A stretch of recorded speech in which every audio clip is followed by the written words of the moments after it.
So again, I'm introducing our panelists. We thank him for joining us this evening to have this important discussion. Mr. Michael Imhotep.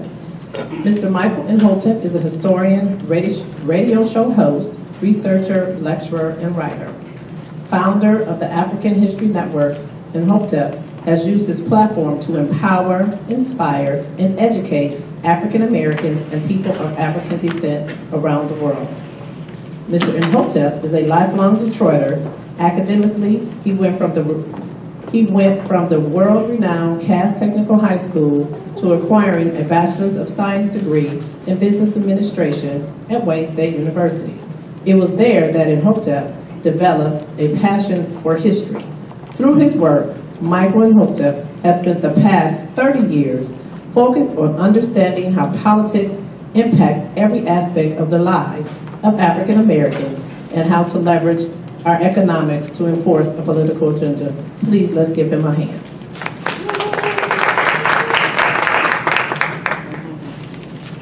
This is Lavonia Perryman, President of the National Congress of Black Women, Metro Detroit, and also political commentator, is an experienced educator and journalist.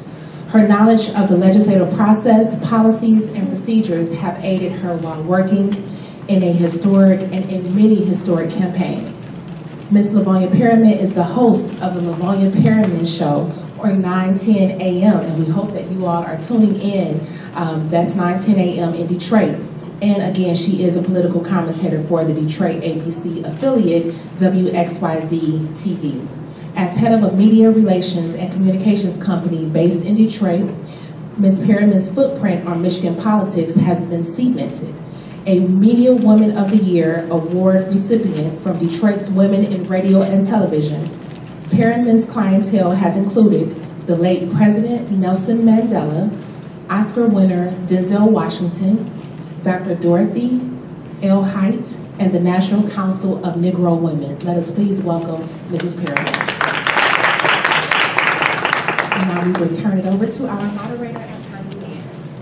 Again, good evening, and thank you both for joining us this evening. I'm so looking forward to this wonderful conversation that we are going to have this evening regarding Project 2025. Yes. Now, most of us, we've heard of the term Project 2025. We've heard that it's a 922-page document, but I don't think that most of us understand that it is a mandate for leadership, the conservative promise. Okay? Right. So, we know a little bit, but we don't know much. Now, when we began talking about the whole idea of Project 2025, one of the things that I did was I initially went to the first page of the document. And I found this very, very interesting because if you pay attention to what's going on in the media, you get different versions of this is not me, this is not what it is. But this is what it says. A note on Project 2025. We want you. The 2025 Presidential Transition Project is a conservative movement, unified effort to be ready for the next conservative administration to govern at 12 noon, January 20th, 2025. Welcome to the mission. By opening this book, you are now a part of it. Indeed, one set of eyes reading these passages will be those of the 47th President of the United States. And we hope every other reader will join in making the incoming administration a success. That's the first paragraph of this 922-page document. So the first question I want to ask you all is, when understanding Project 2025, can you provide an overview of Project 2025 and its core objectives? Second, how do you envision it impacting the Black and Brown communities and communities in general, if applied? Mrs. Perryman, we'll start with you. Well, first and foremost, I want to say thank you so very much for being here. I never thought I would compete with President Obama. And you know what I mean, he's down the street. Yeah. I have to tell him that, I had an audience also. And I will let him know. Michelle is, by the way, on the 26th, just so you'll know that. But anyway, this project, real simple. This is real simple. This is not brain surgery. This is a plan of 900 pages to take your rights away. Period. It is to take you back, further back than your great-grandmother, Big Mama, and everyone else who fought for you to be here and for me to be sitting here with you. Every word that I read, I went a little further than the first page, like you did, speaks to making sure if the person they wrote it for, the guy who said that Palmer was big, who is really out there that we have to entertain, and I just can't figure out why our sister has to even dignify him, but that's another story. But anyway, this package and program that they put together, they've been working on this older than you. This is a plan that's been written, drafted, edited for the last 50-some years. 50-some years they've been working on this. And here we are. They found someone in this person who's running for president that bought into every word, every verb, every adjective of what's happening, that will take you and me back before the Civil War. Laws that were created, the education department that was created right around the Civil War. If this man wins, they're talking about eliminating the entire department. So I said, let me check and see how many sisters I know are teachers. And if you could raise your hand, right away. Teacher at any level. My mother taught for 40 years. And that's what, one of the places that we could go to school or get a job in the 30s and 40s when you graduated from Wayne State, Spelman, Howard, Allen, Winston-Salem. The only job basically you could get was on the train or teaching at a school. They're talking about eliminating the entire department. And there are about 5 other departments that we're going to talk about. This is not about massaging, editing, creating, revising plans, ideas, programs, laws. This package says we are going to eliminate your church. Your church as it stands today. Your school as it stands today. Your housing situation as it stands today. The place where you take care of your mom and dad. How you take care of them. Eliminate. Ain't no editing in this. The only editors in this plan is you when you vote. Thank you. Thank you. Is there anything you'd like to add? Okay, so I've been on Lavonia's radio show a number of times. Many times. I'm Michael Imhotep. I was also a host on 910 AM Superstation WFDF for 7 years. A lot of people see me on Roland Martin and Filtered every Friday. I'm a historian and national political commentator. So Project 2025 was released from the Heritage Foundation in April 2023. I found out about it in September 2023 on Avi Velshi's show on MSNBC. So I've been talking about Project 2025 since 2023. It's from the Heritage Foundation. Right. The Heritage Foundation was created in 1973 by Paul Wayrick. Okay, it's an ultra-conservative right-wing think tank. They have been putting out, this is called Mandate for Leadership, the Conservative Promise. They have been putting out a Mandate for Leadership policy playbook since 1981. This is not the first one. They do it each election cycle. In 1981, they did it because of who was coming into office, okay? That first term of that president in 1981, they adopted 64% of the policies that the Heritage Foundation put out in Mandate for Leadership in 1981. It contained 2,000 policies. This is on page 5 of Project 2025. They tell you that that administration at that time adopted 64% of their policies. In 2018, there's an article at the Heritage Foundation's website from January 2018. They tell you that the president at that time adopted 64% of the policies that came from Mandate for Leadership in 2018, okay? Now, what's different this time around is because people found out about it because of Taraji P. Henson at the BET Awards. I was warning people about this in 2023. People didn't believe me. I saw people doing podcasts saying, well, you know, it can't get any worse. Yes, it can. If you understand history, yes, it can get worse. And there has always been a backlash to any perceived periods of advancement that African Americans have made. After the Civil War, you had the Reconstruction era. Reconstruction ended 1877 with the Compromise of 1877, which leads to the Jim Crow era and the rewriting of state legislatures. The reason why you need the 1965 Voting Rights Act is because of what happened in Mississippi in 1890 when they rewrote the state constitution, imposed poll taxes and literacy tests to suppress the African American vote.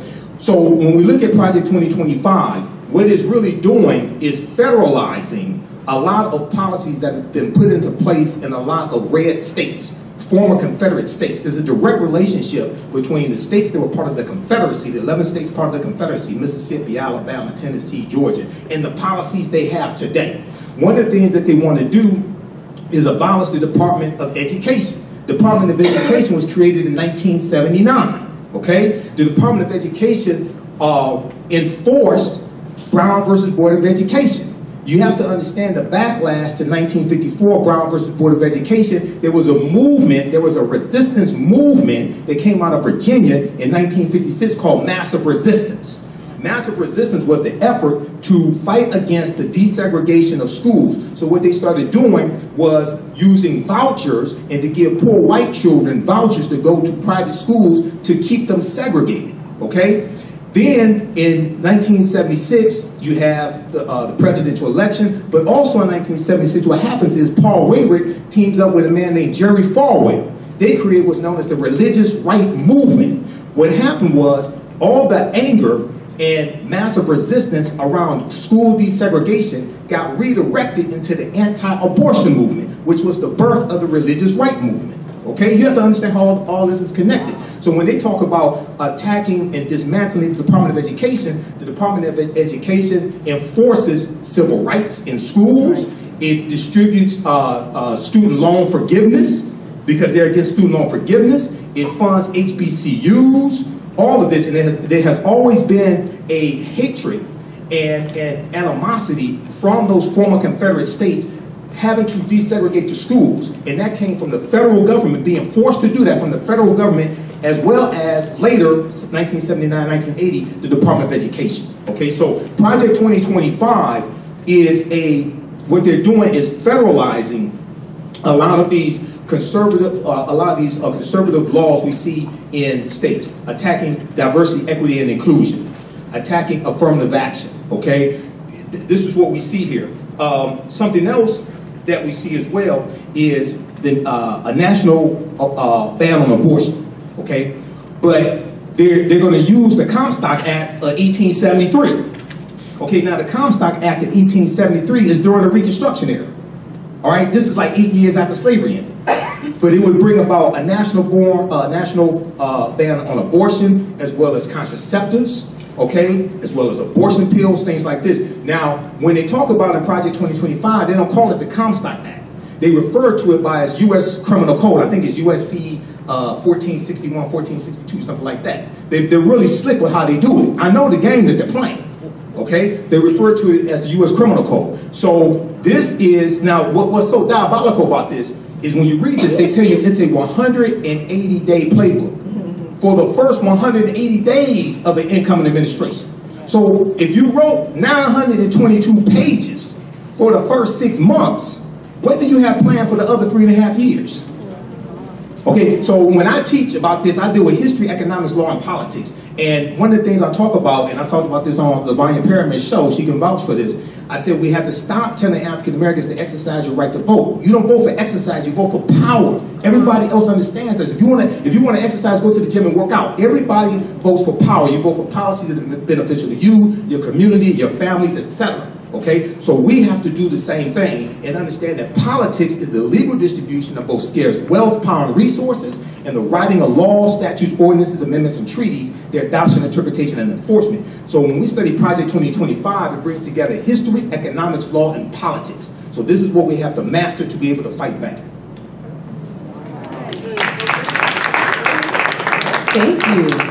So when taking into consideration the other topic that you mentioned outside of the Department of Education, you did bring the topic of abortion. What other potential areas of concern should we be focused on when evaluating the Project 2025 agenda once it is adopted and implemented? Right, and I'm glad you brought up the issue of abortion. That was the issue that we all hear and we understand, because the media is a driving force. The media is a driving force of what we believe in, believe it or not. Because I keep telling folk, stars are not born, stars are created. Think about the man that is running. When he walked into running for office, he was already a celebrity. He was already in your living room and your bedroom and everywhere else. So he took those people and brought them in. And so they're there today. So our country is divided. But then we have the sisters that don't look like us, who have a larger voice in the media, who said, oh my Lord, that's what they said. They have taken our issue, abortion, and they have really dismantled it. But in the middle of all of the, and I'm going to get to the next part, because there's a part that we miss sometimes, because the media is not sharing this with us at the level I think they should. Inside of the abortion question are African American women that lose their lives every single day. 1 out of 3 of us die. That's not the conversation. That's not the conversation. So some men, unfortunately, and some women run around, well, you know, I understand about abortion, but you know, the Bible says. No, this is not about the Bible at all. Remember, the Bible was used to put our great-grandparents in the, where? In the same church upstairs in the dark. Same Bible. We can argue it all day. I'm just trying to break it down what we are looking at when we talk about this. This is about, I say it all the time, money, votes, and power. That is welcome to America. So the abortion question for us sitting in this room may be the big picture. But the sisters understand, when you get to go to the doctor, this program says if they dismantle everything in the abortion question, there will not be Medicare, Medicaid, and then you're going to have to probably fight to get a decent insurance coverage policy. Let me say it again. This is not about editing or anything. They're talking about dismantling Medicaid, Medicare, and any other health initiatives that we benefit from. They've been working on the dismantling Obama since he started. They're still working on it, just so you know. And if we do not show our power, as Mike says, our power on the day that we can, the next day he will write into an executive order, because he doesn't have a plan, an executive order that will go away. So anybody who has a child who's around 25 or 26 on your insurance today, in 9 days, 10 days, well, let me put it this way. On January the 21st of 2025, that person might not be able to qualify. That's what we're talking about when we talk about health care. That's what we're talking about abortion. That's what we're talking about. This is bigger and more, but they're talking about your birth control pill. Birth control pills, brothers, just so you know, are given to some sisters because of pain. I'm going to say it out loud so everybody can understand what we're talking about. Talking about an illness that a child a young lady might be, excuse me.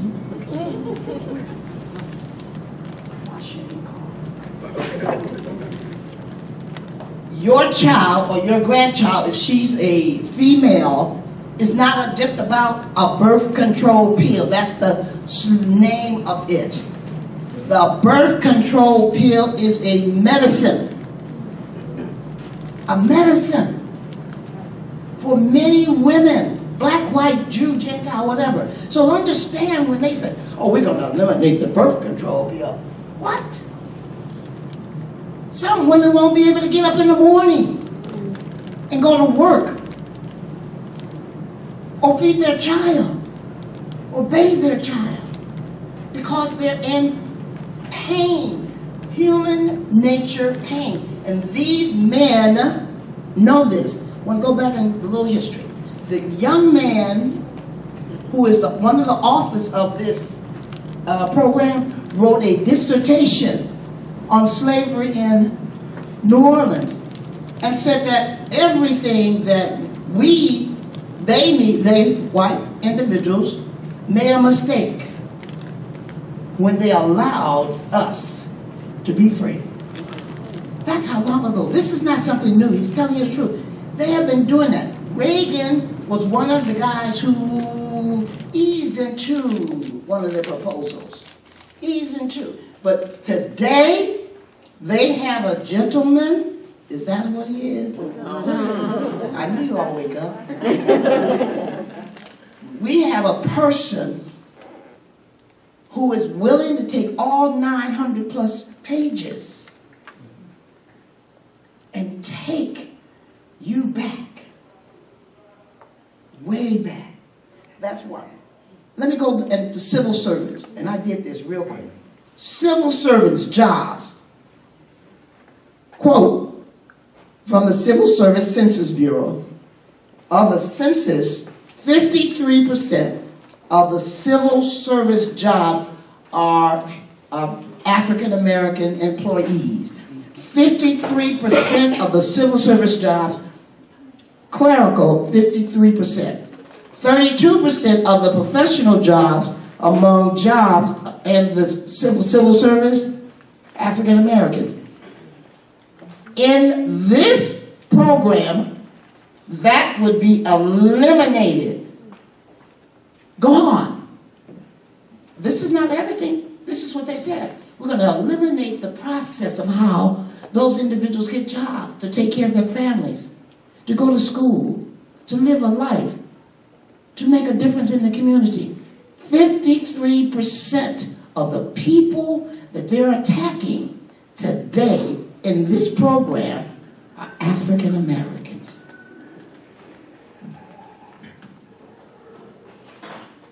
Thank you. So, thinking about the civil servants and how being able to get a job at a federal level is usually done from a civil servant perspective, I want to talk about economic empowerment. So, economic empowerment, it is a critical issue in many marginalized communities. And can you explain us, Mike, how Project 2025 addresses economic development and job creation, specifically as it relates to both Black and brown communities? All right, thanks. And also that was 18 USC 1461. Okay, that's what that's the criminal code for the Comstock Act of 1873. So, picking up on what Lavonia said in answering your question, this deals with the Schedule F employees. This is one example, the Schedule F employees. Now, I first found out about the Schedule F employees in July 23rd, 2022 from Axios.com, an article that Jonathan Swan wrote. Now, this is before Mandate for Leadership Project 2025 came out in April 2023. So what it is you have about 4,000, thank you. You have about 4,000 presidential appointees. You have about 4,000 political appointees that presidents make. Well, one of the things that Project 2025 wants to do is to reclassify these employees as Schedule F and make it so the president can appoint up to about 50,000 people. They're going to have a database of loyalists to the president, totally redoing how this operates, because civil servants they're not loyal to a president, they're loyal to the U.S. Constitution, okay? They serve the country. They want the president to have loyalists around him to be able to execute whatever it is that he wants, okay? So 18% of federal employees are African American. And we over-index when it comes to federal employees because it was the federal government. They were the first ones to implement affirmative action, equal employment opportunity, things of this nature, okay? So we over-index there. So when you talk about firing up to 50,000 employees, that's going to be a lot of us and our parents, grandparents, et cetera, a lot of us who get fired, okay? Number one. Number two, they're going to attack diversity, equity, and inclusion programs, like you've seen at state levels, but they're going to do it at the federal level. Okay, now, in 2020, all right, and I understand you all are 501c3, I know how it is. In 2020, the sitting president in 2020 did an executive order to reclassify federal employees as Schedule F. The president that came in after that president rescinded that executive order. But now you have that as one of the main policies of Project 2025 for them to execute this. So it's going to, a lot of us are going to lose jobs, one. Two, you're going to, also they are against student loan forgiveness, okay? So that is going to hurt us economically. And another thing that they want to do is do away with any minority business set-asides, anything like that, all right? So that will definitely hurt African-American owned businesses as well. The programs that were created going back to the Nixon administration, all right? They want to do away with all of that. Now, it's important to tie this to the Department of Education, and even though the majority of control over education is at the state and local level, what we see is at the state and local level, we see laws being passed dealing with banning books and attacking critical race theory, okay, and attacking diversity, equity, and inclusion. What we're looking at is an attempt to suppress the teaching of history, dealing with the history of slavery, dealing with the civil rights movement, things of this nature. But at the same time, they want to take laws from the same period of history that they're trying to suppress the teaching of to attack us in the present and the future. Okay, so the Fearless Fund, the African-American woman that created the grants, $20,000 grants for female entrepreneurs of color, okay, they got sued by a conservative activist, Ed Bloom, using the Civil Rights Act of 1866. The Civil Rights Act of 1866 was for African Americans. It was the year after slavery ended. It was designed to allow us to enter into labor contracts, negotiate wages. Now you want to suppress the teaching of that history, but use that same law to attack us. The Comstock Act, 1873, that's during Reconstruction. Now you have them wanting to use the Alien and Sedition Act of 1798, 5 years before the Louisiana Purchase. That's the same law that was used in 1942 to put Japanese in internment camps. They're talking about using that law to round up what they call undocumented immigrants on stolen land. That's another conversation. But round up undocumented immigrants and ship them back. Okay? So this is real. You don't put together a 922-page plan because you don't plan to use it.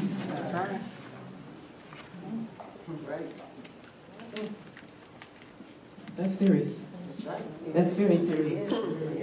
So when thinking about these efforts that they're trying to make, it seems to me that it comes down to us being able to vote what our concerns are and understanding the potential policies that they're trying to push as relates to their agenda. And we know that there are policies that are related to voting rights that are very critical. And they're trying to tighten voting laws and roles, make it disproportionately impact certain communities. So we know historically we have faced challenges at the ballot box. Okay, it seems like, but it's a 360 that's going around. It started with 17, what did you say the Sedition Act was, 17 what? That was 17. That was 1798. The Sedition Act, 1798. 1798, so now it's 2024. It's coming around again. So our great-grandmothers had to walk miles to find the polling place. absolutely. Remember, they didn't share the information. So we had to find the polling place, find it. You get there, and there was someone who could determine if you were on time and could you count beans. So with that, how does Project 2025 address voting rights? And does it support or either truly hinder political empowerment? And let me tell you why I'm asking that, because you know what, I hear you. I understand what you're saying. Wait. But it's people out here who don't think like that now. The program, they wrote this, but before it was written, just think of Georgia. I'm going to just use Georgia right now. Right now, there is a law in Georgia, which, by the way, elected 2 senators, which I think is awesome, that has a discussion about they want people to count by hand now, every vote in 2024. Now, that's not in the program. See, But the they're Georgia slick. Supreme Court, they denied that. That's right. They denied that. That's slick. They try to get it in there. And the reason I'm bringing that up, because you're right now. In the program, they did 990 some pages. At the party or the cocktail party, there's about another 1,000 pages. And what they also have done with my Republican friends, they have figured out, because we're in a nonprofit environment, they have decided to do what the mafia did. They have decided to do what the mafia did. To go to Belle Isle, I'm going to use just Belle Isle, and have a conversation. So what you asked is not printed in the program book, in the 900 pages. But they do have a program to prevent you to voting the proper way, the easiest way, every single day. What is out here today at Wayne County Community College to vote, there are people like you and you and you. I thank you so very much. We would not be here having this conversation and voting today if you didn't do what you did last year, the year before, 5 years ago, 10 years ago. This is a process. So we have to be in the game. If you ain't in the game, you lose. Their game has been going on. Mike has told you.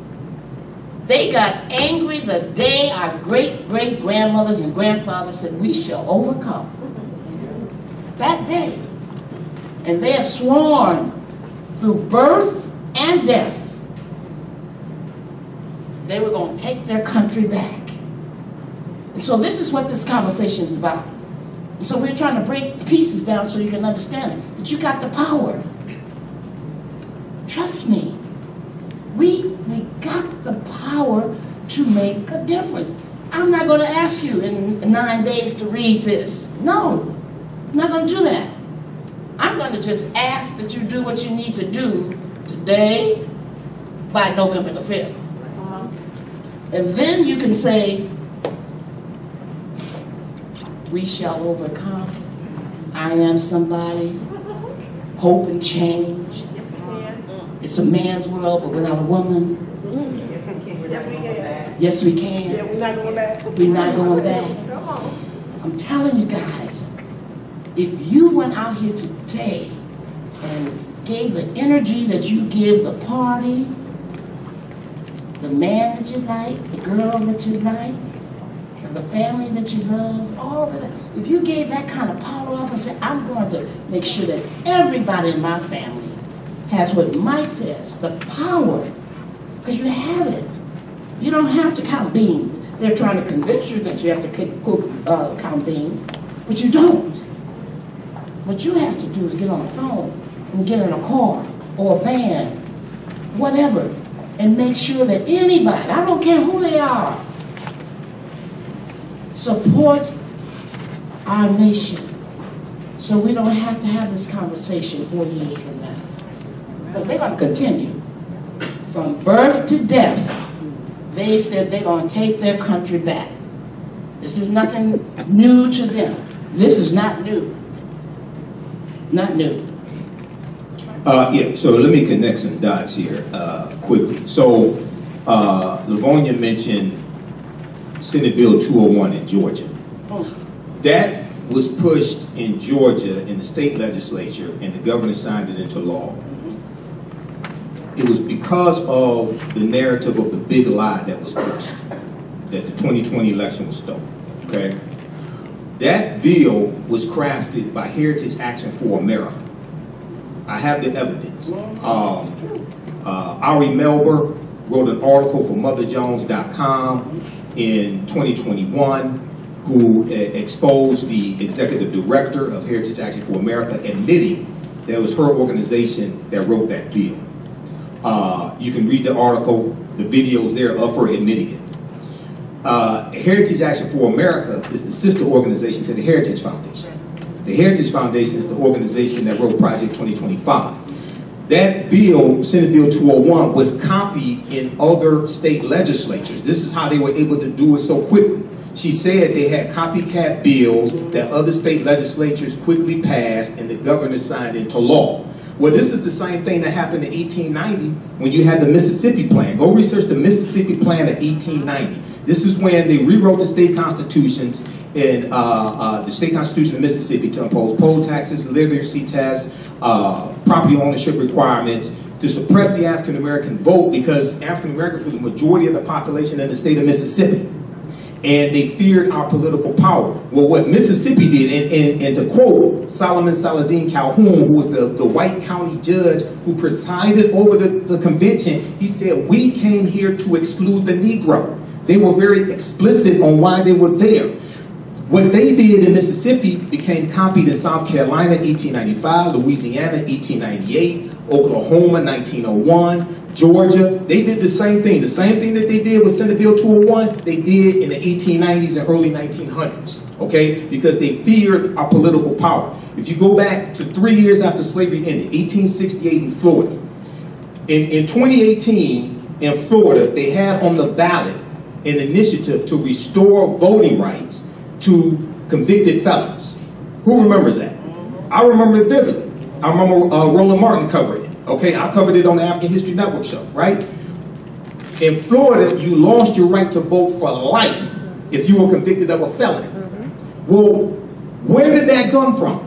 That came from 1868 in Florida when they rewrote the state constitution in Florida 3 years after slavery ended.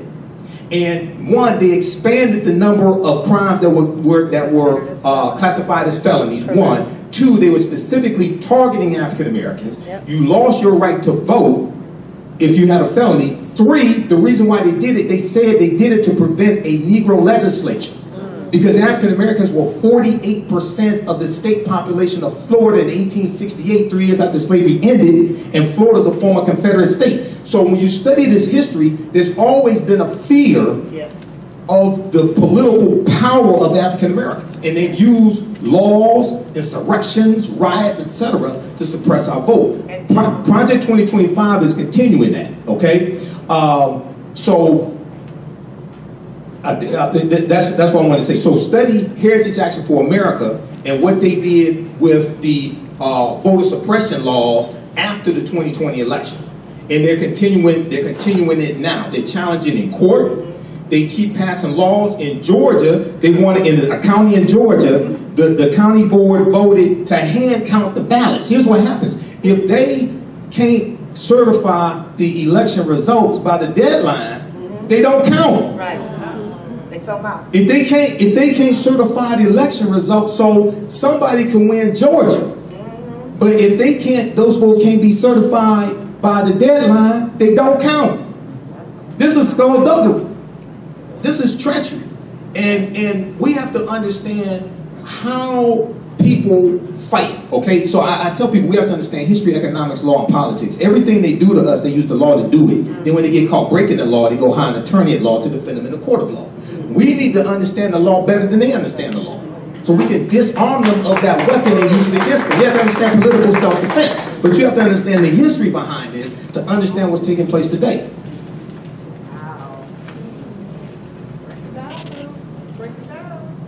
Break it down. That's right. Break it down. I'm supposed to be an attorney. When I wrote at Wayne State, I wrote as a pre-law major, but ended up graduating from the business school. It's still time. You still got time. I'm gonna get the bar exam waiting on you. It's time now. You know, you brought up the idea of, people who have felony convictions back in Florida and stopping them from voting. Yes. So I just want to, juxtapose that with what's going on now. Because when you look at America, one thing that is at the forefront as well is criminal justice reform. Yes. Right? So we see it more so being talked about in both Black and brown communities because it seems as if it affects us more. I'm going to say it that way. Because I'm not going to say that it necessarily affects us more when you look at the actual numbers. But it seems that it affects us more. And so I know that our communities have advocated for, reform to things as systemic racism, mass incarceration, police brutality. And when you look at a lot of conservative movements, the criminal justice reform, it's really more so about law and order, not necessarily reform in the way that we tend to think about that type of reform. So when looking at this Project 2025, which probably in all likelihood does not align with reform-oriented goals of many social justice movements, how does Project 2025 align or weigh against this principle? Well, I'm going to make this one real short, because this one can be short. This is for the brothers that we love. They would have a target on their back. Just that simple. They already have a target on their back. This target would be larger, and this program, this project says that law enforcement from the top, from the White House to Precinct 10, will have the right to define justice and law in your community. What does that mean? So you're at the red light and you decide to move your car a little faster than someone else. And someone who's in a uniform, I see that. This is not what I'm making up. This is research. That law enforcement person could determine if you broke the law by moving your car while the light is red. I'm using that as an example because this is so bizarre. That's not written like that. But I'm giving you an example. But guess what? They can not only give you a ticket, you could be arrested. And don't, my brothers, make a move, the wrong move, and something unfortunately happens like with George Floyd, the officer that took his life is spending time in this program from the White House to Precinct 10. That law officer could keep his job and possibly get a pension. That's the color I'm giving to you. That's the real deal. The language would be a Wayne State University, Michigan language. But the real deal is that brother might not come home that night based on what they're writing in terms of criminal justice. Guess what? And it does say that law enforcement officers, they could be, what's the word, Mike? Not excused, but they could be Immune. Immune, yes. even in death. Yeah, immune from criminal prosecution. That's right. Immune from criminal. Yes. So let me hit on this. Yes. A few points. Number one of the things that Project 2025 would do is restructure and repurpose the U.S. Department of Justice. Yes. It's important to understand the history of the U.S. Department of Justice. U.S. Department of Justice was created in 1870 during Reconstruction, passed by Congress, largely to enforce the new rights of African Americans. One of the first things that they did, the first Attorney General of the U.S. Department of Justice, his name was Amos T. Ackerman. What did he start doing? Prosecuting Ku Klux Klan members who were attacking African Americans in the South, attacking Republicans, and attacking elected officials, things of this nature. 1871, the Ku Klux Klan Act of 1871 is passed by Congress. It's still on the books today. It's still on the books today.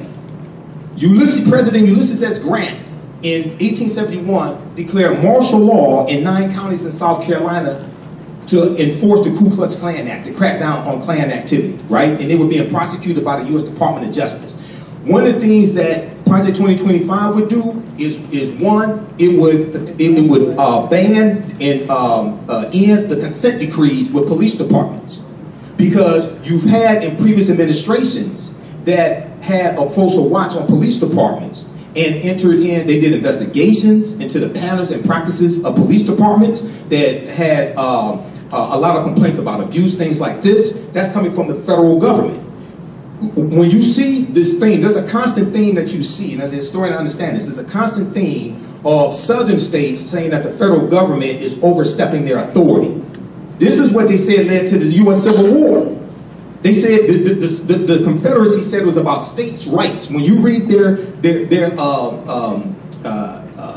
statements of secession, they said it was about states' rights. Okay, so one, they want to restructure and repurpose the U.S. Department of Justice. Two, they want to back out of and end consent decrees with police departments, which will then give a signal to certain police departments that you can do whatever you want to. Right. Okay? So you don't necessarily have to pass a law that says police are 100% immune. The U.S. Department of Justice just doesn't have to prosecute them. They just won't prosecute them. Okay? Also, what it would do is enforce the death penalty where appropriate and applicable. Okay? Well, you only had, for 60 years, you only had 3 people who were executed at the federal level. Okay? Then you had a president who executed 13 people in the last 6 months of his presidency. Go research this. And also is talking about giving the death penalty for drug dealers. Okay? That's in Project 2025. Something else that it would do is there has been, over the past few years, because of the Black Lives Matter movement, things of this nature, and then the protests around the death of George Floyd, you've had an increase in the progressive prosecutors at the local level, where there has been an attack from the conservative movement against the progressive prosecutors who are the ones who would prosecute police officers, who are the ones who would try to find alternative measures for people who are first-time offenders, things like this, to especially in African American and Latino communities. They want to go after progressive prosecutors who refuse to prosecute crimes at the lower level. as well. This is all in Project 2025. So now, going back to the, I'm gonna wrap it with this, going back to felony disenfranchisement. There's a history behind felony disenfranchisement, okay? The British Center for Justice has a lot of information on this. Now, in Maine and Vermont, the states of Maine and Vermont right now, you know it's legal for convicted felons who are sitting in prison to vote for prison? Did you know this? In Maine and Vermont, go research this. NBC News has an article on this. Why Maine and Vermont? Because Maine and Vermont historically don't have large numbers of African Americans. When you go study the history of the states that had those felony disenfranchisement laws, especially when you lost your right to vote for life, usually they were in the South, usually they had large populations of African Americans, usually they were former Confederate states. Okay, so we have to understand, I tell people, your understanding of politics is directly related to your understanding of history. I teach this history, okay, so I can see how it relates to politics and how it relates to today.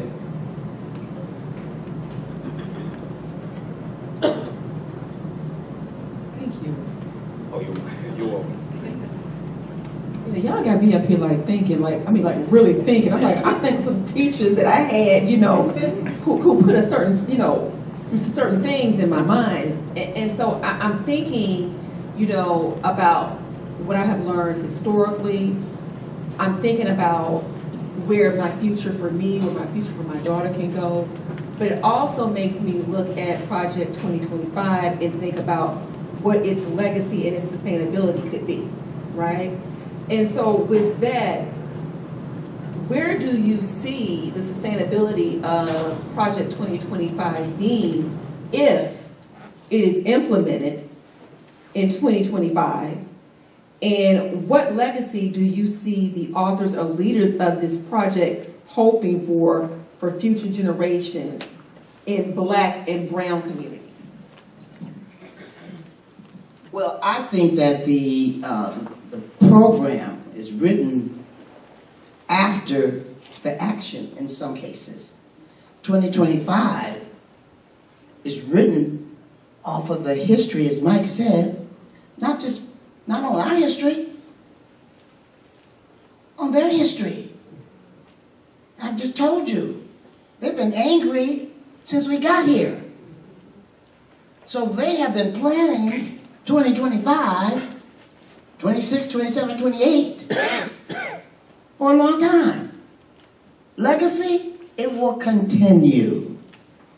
Remember, this is a program that is ongoing until they put us in our place. Until they put us in our place, there will be another project. There will be another program.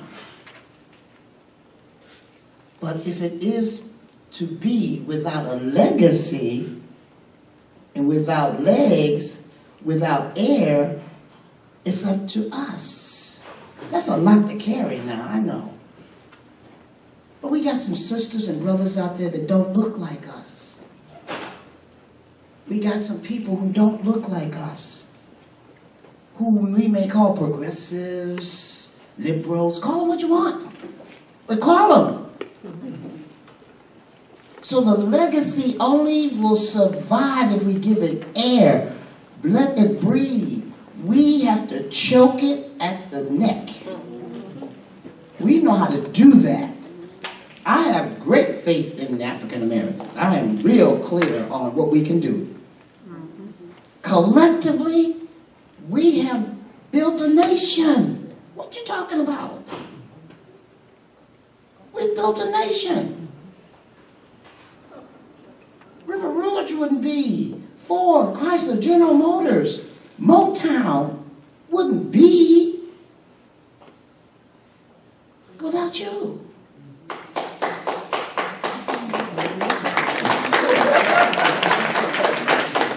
It just wouldn't be. So the legacy, this is going to go on. So what we have to do, we have to educate ourselves and share with your daughter. We have to have a plan of action. And I want to say this again. It's about money, votes, and power. Don't get confused. Don't come up here and tell me about the Bible says, you know, bad things happen with money. No. You didn't buy all those sneakers out there without money.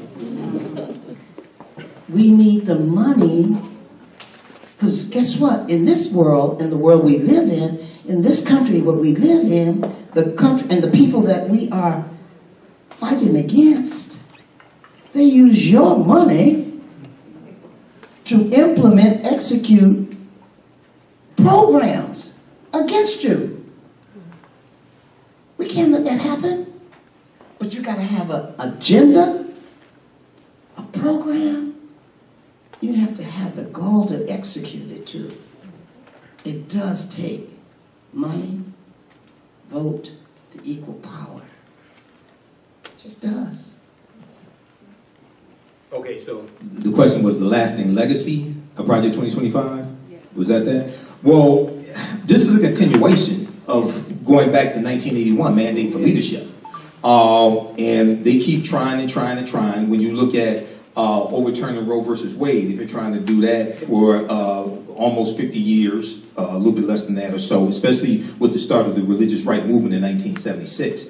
So the lasting legacy has a lot to determine, it's going to be really determined by what happens November 5th, the lasting legacy of it. Well, okay. And it's not just African Americans, Latinos, white people, Asian Americans. They're coming for all of us.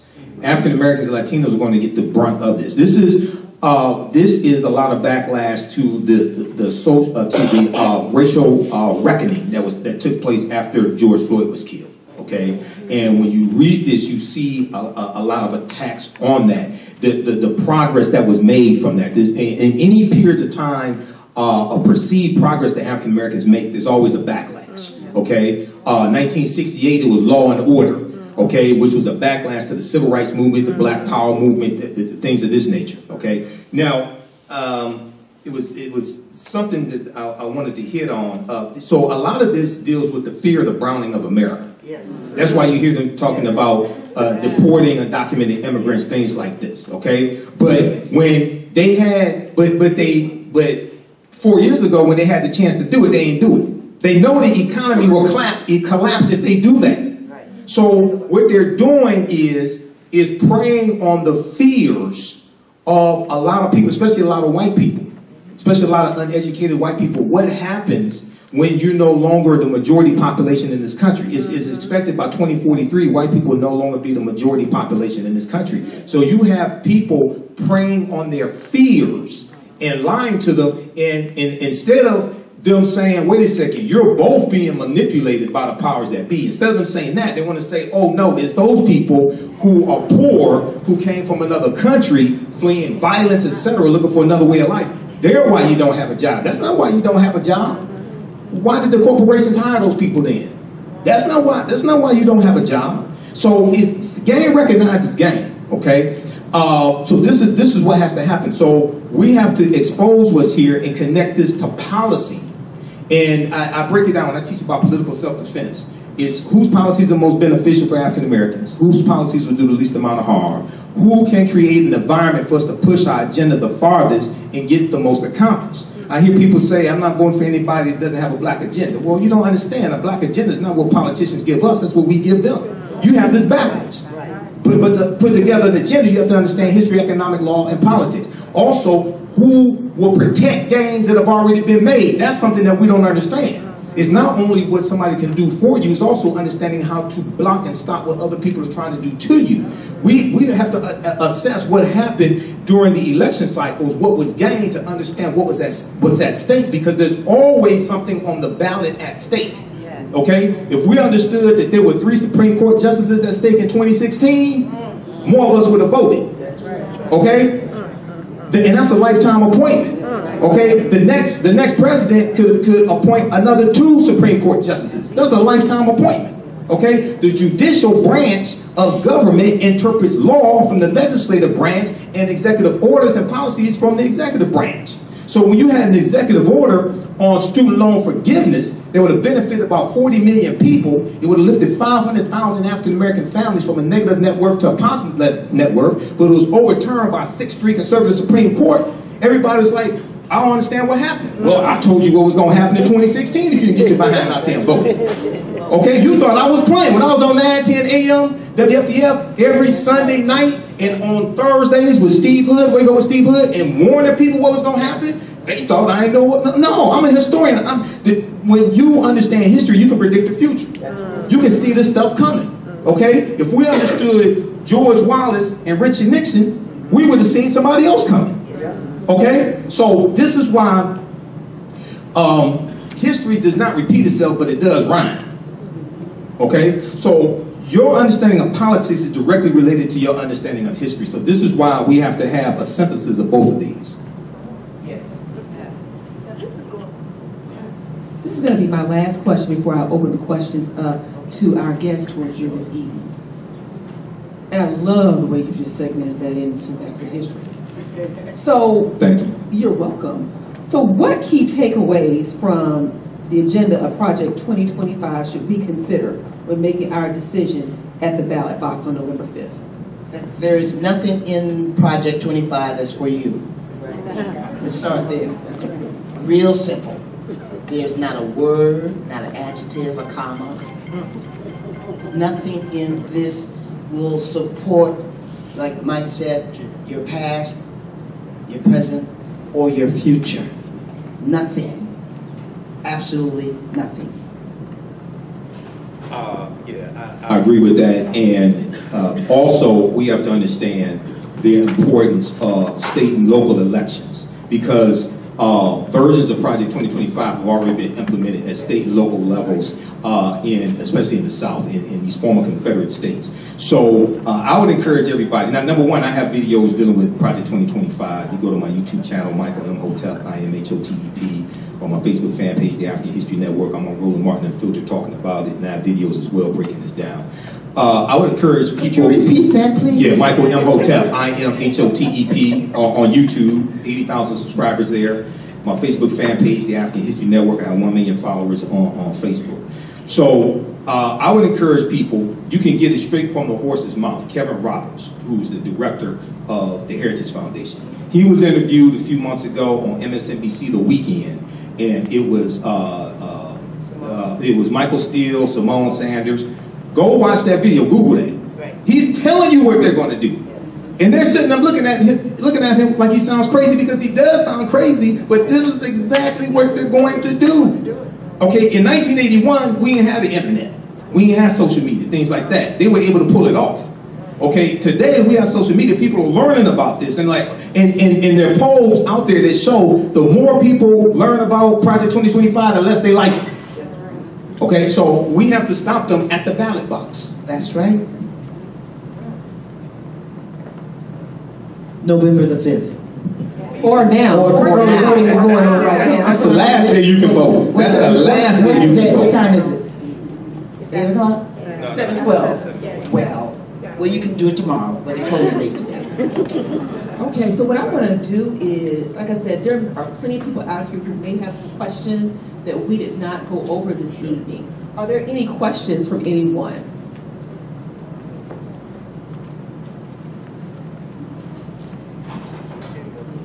Does anyone have a question? First, I will just say for myself, this has been very informative. I have read from it. This has been very informative, and I like the historical context that you put into it. I'm gonna have to tune in, but it's been very informative. And for me, my major thing is what I've been saying to people is I have a daughter and 2 granddaughters. I don't want them to have less rights in their lives than I have today. Correct. Or than what my mother had. So that is very important to me. That's one of my key issues. All of it is my issues, but my daughter and my granddaughters and the rights in their bodies are my key issue for me. Mm-hmm. So I tell people, what's the key issue for you? But just having the historical context has been just amazing, and to listen to both of you. So does anyone have any questions, comments for these wonderful? Did y'all learn anything? Yes, Did y'all learn anything? Yeah. Okay. All right. All right. Thank you so much. And I'd just like to mimic what she said as far as the information that you gave. And my background being a not historian, but teaching history and so on in government. Would you say that the Project 2025 is alluding to the United States becoming a totalitarian or a authoritarian, or even something as far as apartheid, if November 5th is not successful? Well, yeah, democracy is definitely on the ballot. Yeah, it's sliding toward totalitarianism. When you look at the graph of power with the U.S. Supreme Court, when you look at the Supreme Court ruling that basically a sitting president is immune from prosecution if they're carrying out their duties, and it's sketchy how you're going to define what their duties are. Okay, you have a judge in Georgia trying to figure that out now, and then you also have overturning of the Chevron decision, which which has been in place for decades, and that dealt with experts in the various federal departments being the ones that you go to shape policy. Okay, the experts, the doctors, the scientists, things like this. Well, they with the overturning of that by the Supreme Court, now that is power is being given to the courts. Okay, to really be able to determine that. So you have a slipping away of power from the people and giving it to a small group of people, giving it to the courts. Now, there has been a concerted effort to, and this is one of the things that a lot of African Americans haven't understood. We focus on the president, but we don't understand that the president nominates Supreme Court justices as federal judges. They get confirmed by the Senate. Okay, so we don't understand that. A lot of us don't understand. Yeah, you also have to vote for the U.S. Senate as well, because the Senate confirms Supreme Court justices, and it can block Supreme Court justices also. You got to vote for the U.S. House of Representatives. The U.S. House of Representatives, that's where the budget originates, the fiscal year budget. Okay, and they're mandated by the U.S. Constitution to pass a budget. They haven't passed the budget. This 219th Congress, they're on their third continuing resolution. They're feckless and have not passed the budget yet. Okay, so we have to understand this. And then just lastly, I gotta for people, one, read the U.S. Constitution. Okay, because the Constitution is the foundation of all this. It takes 270 electoral college votes to become president-elect. Because I heard people in 2016 saying the electoral college doesn't matter. The popular vote doesn't matter, it's the electoral college. You win electoral college votes associated with a state by winning the popular vote in the state. Okay? It's right in the U.S. Constitution. Now, if no candidate gets 270 electoral college votes, it's decided in the House of Representatives. But it's not an individual vote by individual members. They vote by what's called delegation. Each state has one delegation. Okay, now you have one side that controls 26 of the 50. You only need a simple majority. Okay, that's the one that's in control of the House of Representatives right now. So if you have a candidate, if you have a candidate that loses the electoral college vote and loses the popular vote, if no candidate gets 270, then the House of Representatives, the people who are in control right now, they can put that person who lost the popular vote in House, they can put them in power again as president. The Republicans hold up the House of Representatives. Well, I didn't want to say that, y'all. I mean, right. But I understand you know. And the Senate is on a thread with the Democrats. I said it. But it's all in the U.S. Constitution. There's a reason why they never wanted slaves to read and write.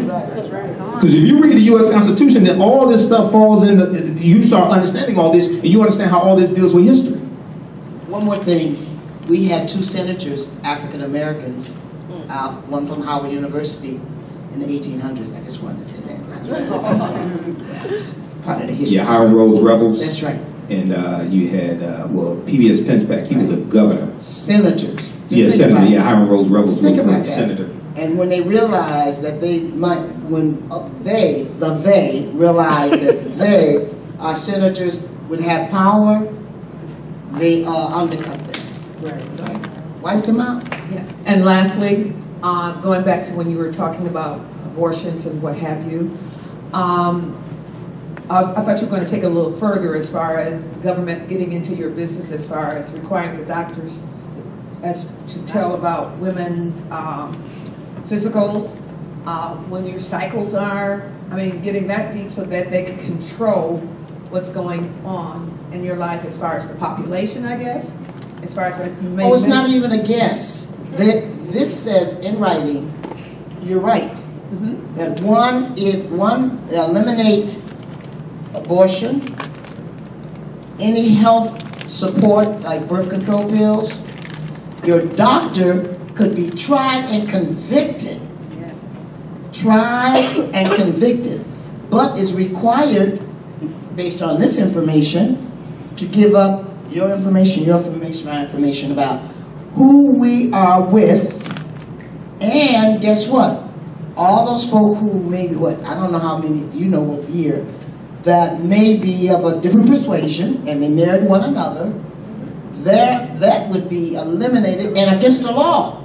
Against the law. Number two, interracial relationships. Against the law. We talk about law. Against the law. It's not like, well, we really want to have a new generation of different people. No. This is about law. You can be tried and convicted on who you love and who you want to make love to and with. There will be an open book on what you do, how you do it, when you do it, and how you feel. Period. Against the law.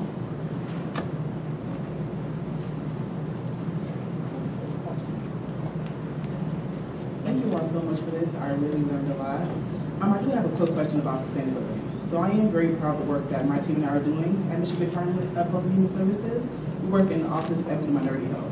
And we really are doing our best to be very intentional when it comes to health equity and access, making sure that we, like you spoke about, integrate policy, economics, as well as communication. We are very concerned about what the social climate will be next year. So right now we are trying to do our best to have conversation about sustainability. What do we do in the case that Trump is in office? Do you have any advice or any resources we should look into to start planning just in case? You can follow me to Canada.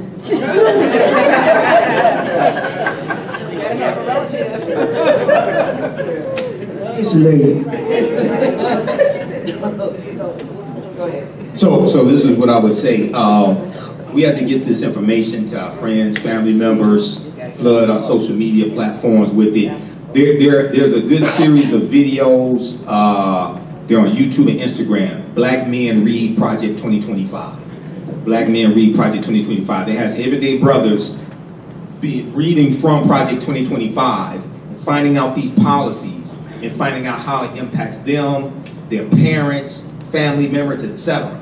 Okay, so when you read it and you understand these different policies and you see how it impacts you on an individual level, then it really becomes real. Okay, that's one. Two, I would say, watch Roland Martin Unfiltered, Monday through Friday, 6 p.m. to 8 p.m. Follow him on YouTube, Roland Martin. I'm on every Friday. I'll be on this Friday.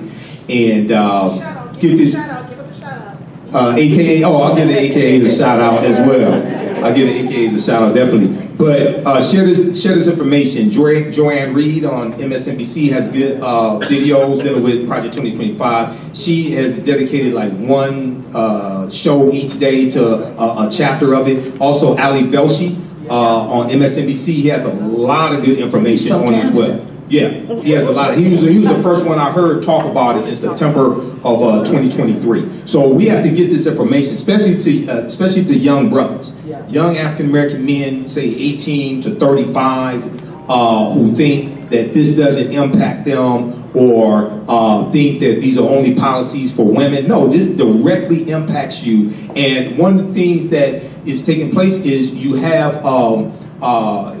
They want to give police 100% immunity from criminal prosecution, okay? They want to give police, they're openly saying this. The other thing is they're talking, they not only want to dismantle the Department of Education, but If schools teach about the history of slavery and teach that this country was built on the backs of slaves, things like this, they want to withhold funds from those schools. They don't want to fund those schools also.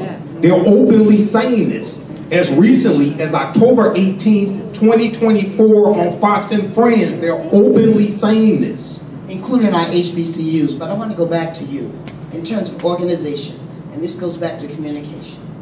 Remember I started off and I said the media really has major control over thoughts, feelings, and what we see in images. And now media has expanded now and includes the new technology and all sorts of platforms. But you got to learn how to use it to your advantage. So your organization, even if he's in, we don't go, African Americans and progressive people never backed up off of an issue. We've been here before. He's not the first one, won't be the last. We have walked through the fire and come out with, rusted knees and put the Vaseline on it and keep rolling along. So I'm saying to you, put together a plan of action that will speak your truth in your organization and put it out there to the community by any means necessary. It can be a flyer at the Kroger's, it could be on this platform, it could be on come to the organization, the chapter meetings, share that information of what's going on, put a podcast together. You can do that.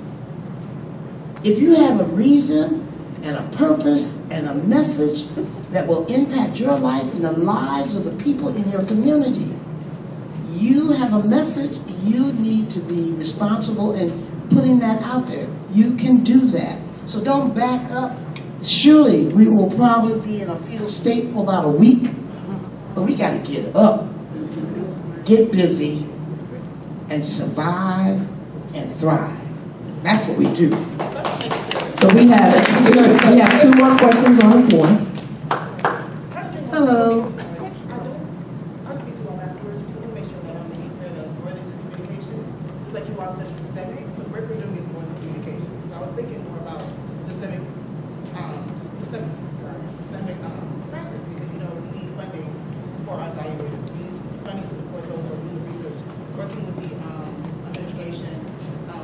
Actually, I compensate community members to be at the table. So I want to make sure that that's clear. People give us this advice. It sounds great on paper, but we're more. So thank you.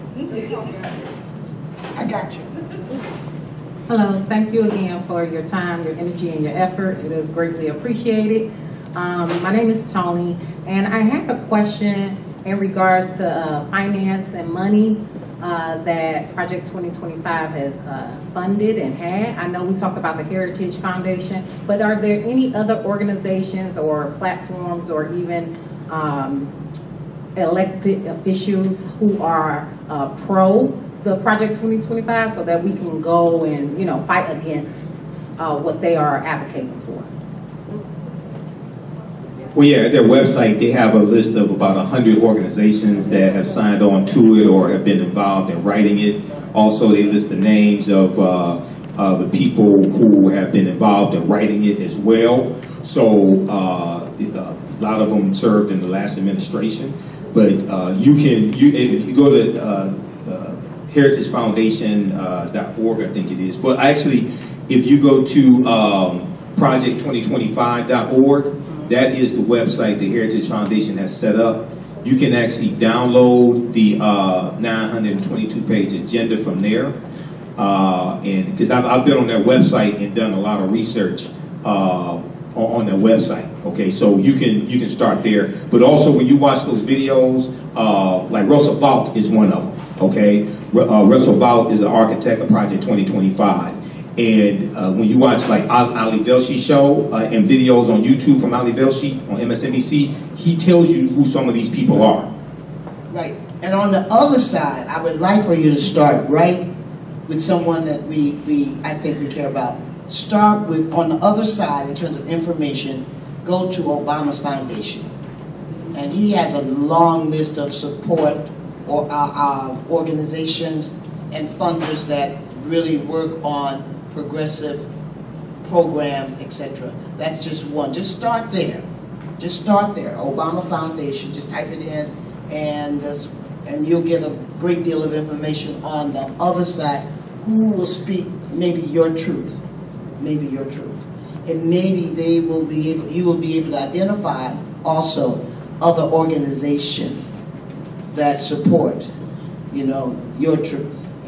I was just speaking to the fact that, a lot of times that could be a great tool to like boycott, and get their names out so that we can definitely, be against what they're. So, yeah, what you can do is you can find out some of the organizations, but also if they are elected officials in office, especially at the federal level, you go to fec.gov, which is the Federal Elections Commission's website.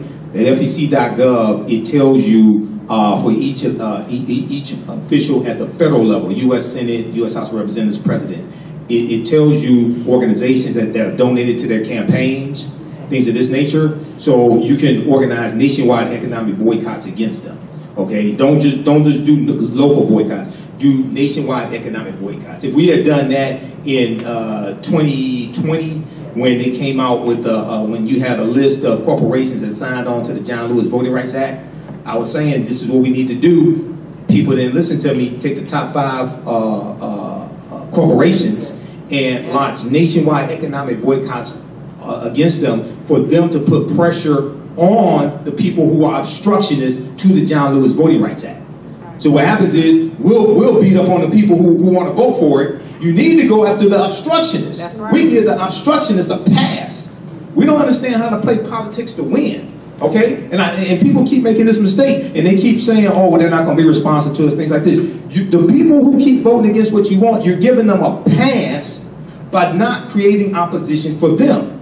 You give the people who want to vote for the bill and who are your ally, you give them hell. Okay, and then they'll end up getting voted out of office. Then where are you? Absolutely. Another organization, which I happen to be the president of, Unbossed, founded by Shirley Chisholm, Congress of Black Women. Go to that website, and trust me on that, I will respond. We have one more question. Thank you. And just going back to the beginning, when you said this plan, this project, has been in place or been formalized for over 50 years, right? If I remember Going back to 1981, when they had the first mandate for leadership version. Okay. And my question, and then we talked about how the first time it really got on our radar, honestly, was at the BET Awards. Taraji P. Henson mentioned it, and everybody said, "What is that?" And that was a year ago. Why? That was earlier this year. That was like was that July. early this year? It was just like this July. year. Yeah, it was like July. I thought it was like, so it was this year's BET. You're right. Mm-hmm. Okay. Why had we not heard about this before this June when she said it? Is there a reason why it came up now? Or I'm wondering that, if it's been around since 1981. It's because she used her platform at the BET Awards to talk about it, and then that night it started trending on Google searches. Okay, prior to that, people hadn't really talked about it because a lot of us haven't been focused on politics, or will get focused on like the presidential election or something like that. But you're not looking at the power that surrounds the power. You're not looking at, for instance, the Heritage Foundation and Fairless Society, they sent lists of potential Supreme Court justices and federal judges to the previous president. That's where those judges came from. The Heritage Foundation and Fairless Society. So when you tap into Roland Martin Unfiltered, you tap into MSNBC, CNN, you tap into this information, you'll see this. These names are household names to me. They give you just a quick example, right? To show you, see, they do long range planning. We plan from the first of the month to the end of the month, first of the month to the end of the month. They do long range planning, right? When 2017, right? After 2016, Myra Selby, African American female judge out of Chicago. She was nominated to the 7th Circuit Court of Appeals. 2016, nominated to the 7th Circuit Court of Appeals. Her nomination was blocked, okay? by the Senate. When the next president came in, they filled her seat with Amy Coney Barrett, 7th Circuit Court of Appeals. That put Amy Coney Barrett on the trajectory to be on the Supreme Court when Ruth Bader Ginsburg died. Okay, so they're playing grandmaster level chess. We're playing beginner's checkers and don't even understand all the rules to checkers. They're playing the long game, and the long game is controlling the courts. This is how you got the overturning of the Chevron decision. This is how you got striking down the executive order for student loan forgiveness. This is how you got affirmative action in college admissions overturned in the courts.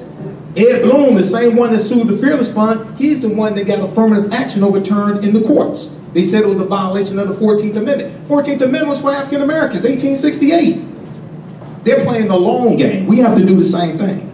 One of the other things that I want people to understand, that even though there's an election going on right now, politics is a part of your daily life. Absolutely. Even that tag on your mattress was regulated by the federal government.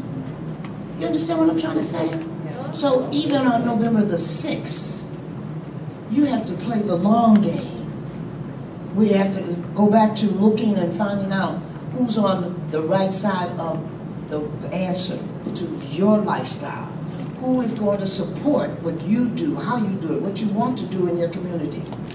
Who is going to be that person? Who decided to vote against student loans? Who was that? You need to know that. Yeah. Right. And call them on it.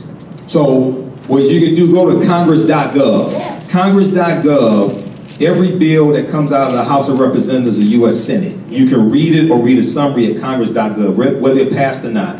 And most importantly, it tells you who voted for the bill and who voted against the bill. That's at congress.gov. If you're a member of the House of Representatives overwhelmingly keeps voting for bills that you advocate for, why would you let them get voted out of office? Right. Because you don't like their hair, or don't like what they said last night, or things like this, right? Because most likely the person that replaces them is going to be worse. If you're two members of the U.S. Senate overwhelmingly keep voting for bills that you advocate for, why would you let them get voted out of office because you don't like what a senator in Arizona or West Virginia did or said? Okay, so we have to understand how to play this game to win and understand political self-defense. And that is not just national. That's your local responsibility too. You can check how people vote for you from school board, city council, commissioner, state rep, senate rep, governor, etc. It is your right to do that. And frankly, it's your responsibility.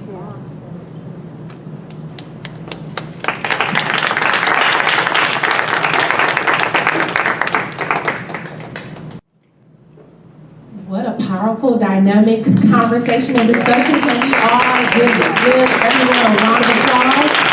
Phenomenal. Very much needed conversation and discussion that we can take back to our family, friends, and networks, and do as they have recommended, visiting all of these websites to gain more information and knowledge so that we can be educated and informed when we go and vote. Yes. Because we know that education matters, history matters. We would like to take this time to thank you all for taking time out this evening to come and share your expertise and your knowledge with us. So again, let's give them a round of applause. Mr. Michael Imhotep, Mrs. Perryman. We also thank our moderator, Attorney Jennifer Jimenez. It's phenomenal. We also want to acknowledge State Representative Kimberly Edwards out of House District 12, who could not join us this evening, but we thank her for her support. We can give that a round of applause as well. And we want to also acknowledge Mr. Alex Allen, president of the Metro Detroit National Panhellenic Council, who was instrumental and very supportive of us with this event. And if you have any words that you would like to share, okay. Thank you. So we do have thank you cards and gifts that are forthcoming for your participation and support today. Thank you so very much. And we also want to thank our audience. We want to thank the community. Thank you all. So you all can stand up, give yourselves a round of applause and a standing ovation for being here this evening and helping us get the word out about such an important proposed agenda that could affect our quality of lives if the decision is made in that regard. But we all need to be educated and informed and make sure that we are sharing this information with our networks. At this time, we will have announcements by our respective chapters, and I do want to also acknowledge all of our chapters and groups who have partnered with us in this effort. The Lambda Pi Omega chapter, let's give them a round of applause. They will have comments and of course, the Detroit Renaissance Pearls, an official interest group of Alpha Kappa Incorporated. Also, the Detroit branch NAACP is a proud supporter of Alpha Kappa Incorporated. And just before I hand over the mic, I do want to impart upon you to please visit the tables that we have set up where there are more upcoming events, more get out the vote efforts that we are mobilizing and engaging the community around voting. One of our moderators said earlier, and our panelists said, to get out and vote now. We don't have to wait until November 5th. Early voting in Detroit started October 19th. Absentee voting started earlier than that, so we want to continue encouraging people to vote early and not wait until November 5th. So again, visit our table with upcoming events and partner with us. Make sure you sign up. The sign-in sheets are at the front table. We want you to partner. We want this to be a partnership effort with the community to make sure that we're mobilizing everyone. So again, thank you on behalf of Lambda Pi Omega chapter. I'm glad that we were able to come together as a Detroit community to bring this to the community, because service is what we do. One of the things, so for us, we're all doing voting. As she said, voting started October 19th. It's every day from 9 a.m. to 5, Monday through Sunday. If you're not in the city of Detroit, it starts this Saturday, October 26th to November 3rd. From that day all the way through Sunday, from 9 to 5 every day. You can get up, you can go to work, you can go vote. After church, you can go vote. And our goal is to take 4 more to the polls. So I'm encouraging everyone to text 4 people, call 4 people, go get 4 people out the bed and tell them to go vote. Tell them to go vote. I also encourage you to get a green wristband. We are passing these out in our chapter. It says, your voice is your vote. Are you registered? As a reminder to ask someone if they're registered, and then to pass it along to the next person. Once you've reached out to someone, pass it along to the next person so that we make sure that we're getting out the vote, because Michigan is a critical state, and we know, and we were advised by our Detroit City Clerk, who is a member of our chapter, that Detroit, what happens in Detroit can swing the whole state. If we can get Detroit out to vote, we can control the state. So just make sure we have Sword to the Polls.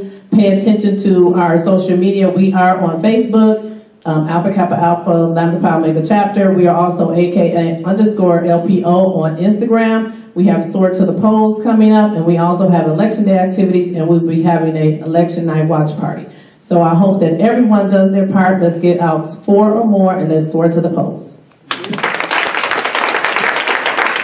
I promise you this is my last comment. If we could have all of the advocate for social justice committees from Alpha Rho Omega chapter, Lambda Pi Omega chapter, and the Detroit Renaissance Pearls, if everyone could please stand. And that's everyone in the room, because we're all advocate for social justice members, but the members from each of those respective organizations and those committees, please stand and be recognized. Again, we thank you so much for making this event a success.